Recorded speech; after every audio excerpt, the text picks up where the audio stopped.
Hey Warriors, Professor Chris here from WayOfTheWarrior.org. So I think it was last week, it might have been 2 weeks ago. I was driving to the academy and I made a turn, and there's this big sign 2 blocks away for a brand new McDojo. I was pretty angry about it, and it took me a little bit to calm down and I guess realize and disseminate why it made me so frustrated and angry.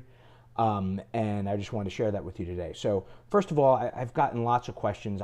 I assumed, right? Sometimes assuming makes an ass out of you and me, that everybody knew what a McDojo was. And evidently that's not true.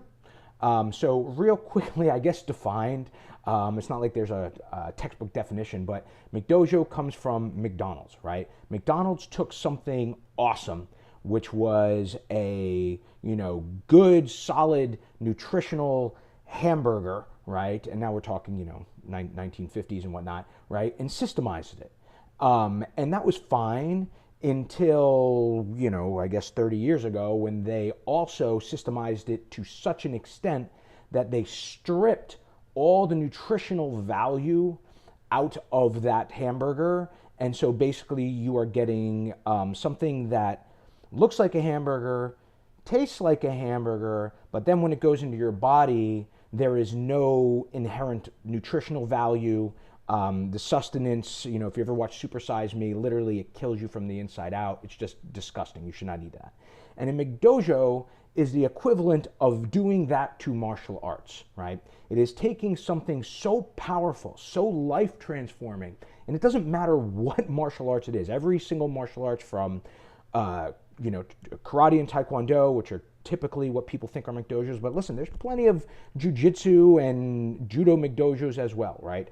Where they strip away the power that martial arts training has, right? Of life transforming, of a way of life to learn to overcome obstacles, and they strip all the goodness out of it. And whether that's through just completely dumbing down and turning their curriculum into an easy shit show of nonsense, or whether it's people, the whole participation trophy thing, which is really popular now, where people pay and they do, and they feel that they are entitled to advancement. And, so again, that it makes, nothing drives a Brazilian Jiu-Jitsu or judo, or even an old school karate black belt, that has been trained for years, drives them more batty than having, some dumbass parents say, "Oh, my 9-year-old's a black belt," right? Because they got a black belt in 18 months by just paying for it, right? That's McDojo bullshit, right?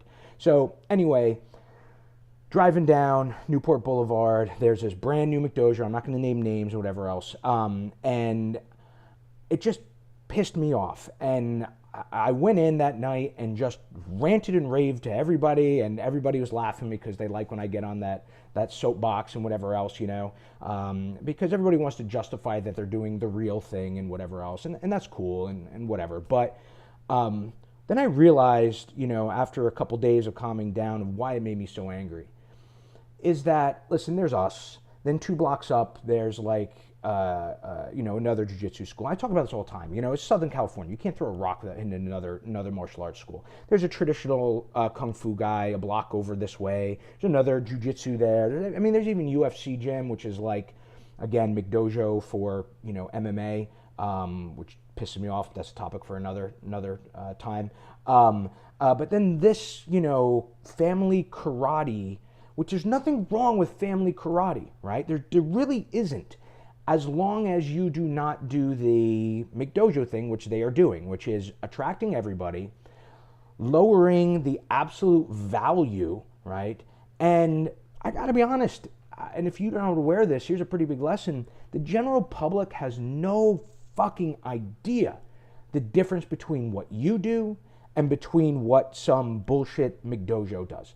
They have no idea. All they see is white, yellow, orange, green, purple, black, belt, whatever else, and that's it.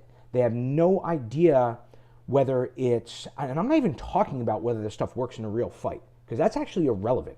What I'm talking about is the logical, mental, physical, spiritual progression from starting here at a white belt, right, and up-leveling yourself and improving yourself through martial arts as that focused tool to be the best you can possibly be. Not everybody's going to be a world champion. Not everybody's going to be a UFC, heavyweight champion, right? But your job as a martial arts instructor or as a martial artist is simply to become the best you can be. And martial arts is by far the most powerful tool to do that. We all know that, right? There's much more powerful. Yoga's great, but it's not even close to that, right? Personal development stuff and meditation and, and affirmations and stuff like that, that's all great too, but it is not even close to the power that martial arts hold, because martial arts hit you from every single angle. Physical, intellectual, spiritual, right? Everything. And as martial arts instructors or high-level martial artists, you know this. So the reason those of us that have been in the industry so long, when we see a McDojo open down the street, I realize it's not because we're worried about them as competition, right? Yes, they completely dishonor themselves. They completely dishonor the art. They completely dishonor their power of what they could be able to achieve by doing cheap pay-for-performance nonsense where people stick around for 3 months, right? But here's the beauty of it. The reason it's not competition is because, honestly, the people that are attracted to that are certainly not going to be attracted to our place, right? They're certainly not going to be attracted to your place, right? It's a totally different thing, right? The people who buy, I don't know, shitty cars versus the people that are attracted to even a good solid, Jeep or something like that, right? The people who go cheap versus the people who get something reliable versus the people who get like a luxury vehicle. Those are all different audiences, and that's fine. You can segment yourself and your services and your offerings, right, to accommodate whoever you want. And the reality is that none of us actually want to teach this lowest common denominator anyway, right? Because it's exhausting, right? They're not serious, right? They have no intention of getting in shape physically, mentally, spiritually. They have no intention of that. It's just an activity, right? And an activity means they're just interested in something for the short time being. And then that interest level will wane and they will go to something else, right? Which is why the retention rate for most McDojos is like 3-4 months, right? Then they got to get a new crop of low-level people in there, right, to dishonor themselves even more and teach them stuff that's not real and not showing them the true power of what could be.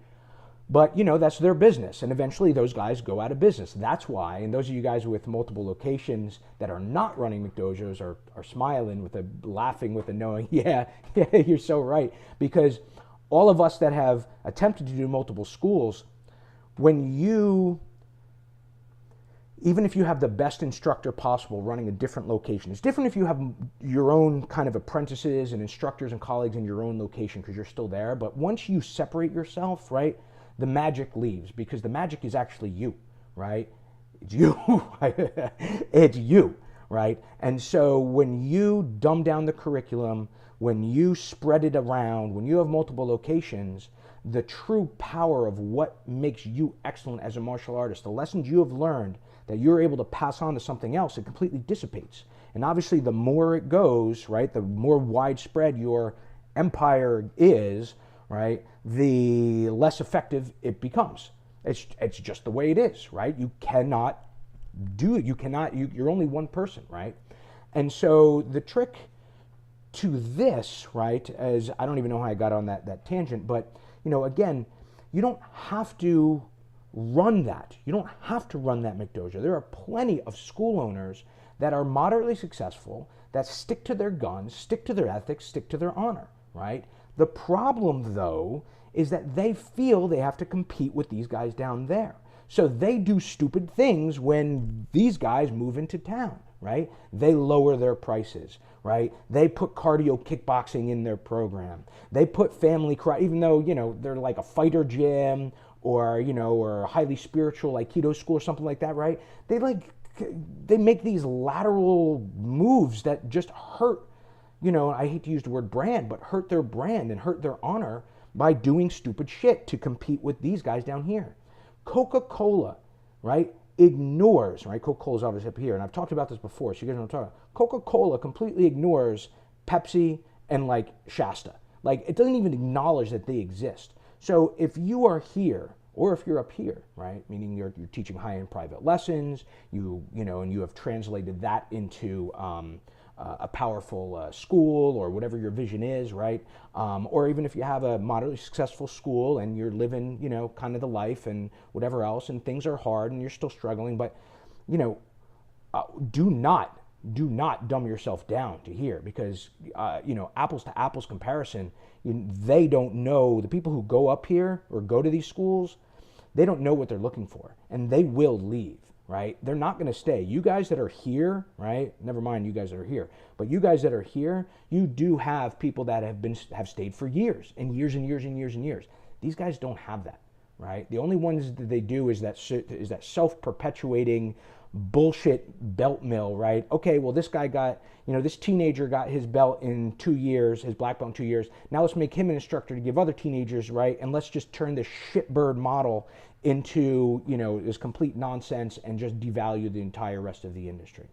So what I'm trying to say here is that not only, yes, these McDojos, right, these franchises, these watered down crap that are completely dishonoring themselves, right, the best thing to do is just ignore them, because they're never going to go away, right? The only way, I've explored this for, oh my God, almost 2 decades now, right? Whether the right thing to do is bring actual regulation or whatever, and the last thing we want is any sort of governmental interference, because they can't run anything they have properly. Last thing we want is them monitoring us, right? So the reality is that these things are never going to go away. They're just not, right? The only thing you can do is educate yourself, right, on the importance of what you do to the highest possible level, so you can frame and articulate it completely with vibrant energy, with logical and emotional enthusiasm, right, and obviously intellect.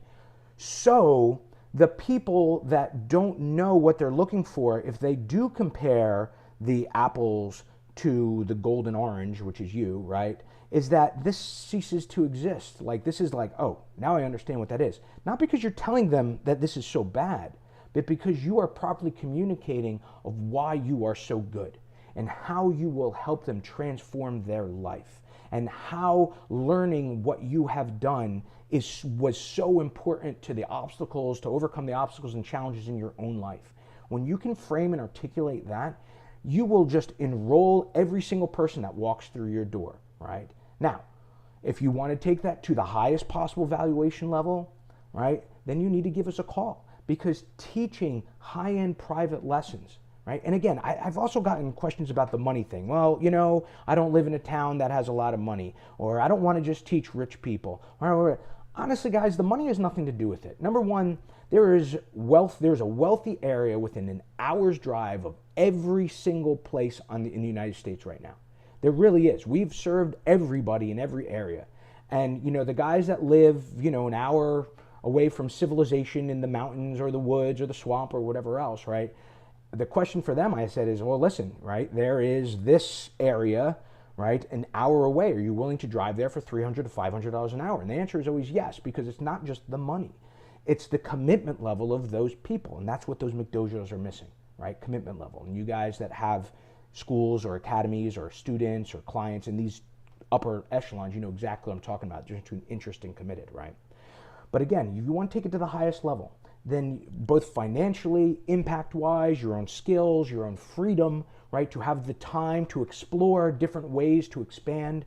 You want to create an empire? Awesome, right? But you all have to start with your own personal income. And I see way too many awesome martial artists who've been doing this their entire lives, who've gotten real, tremendous, life-changing, life-transformational value out of the martial arts, and they are still struggling at jobs they hate, right? Or they're struggling at, you know, something that's not impactful, you know, some job that they just go to and it makes good enough money and, you know, whatever. Or they're in business already as a martial artist and they keep on fluctuating in this area and they're struggling.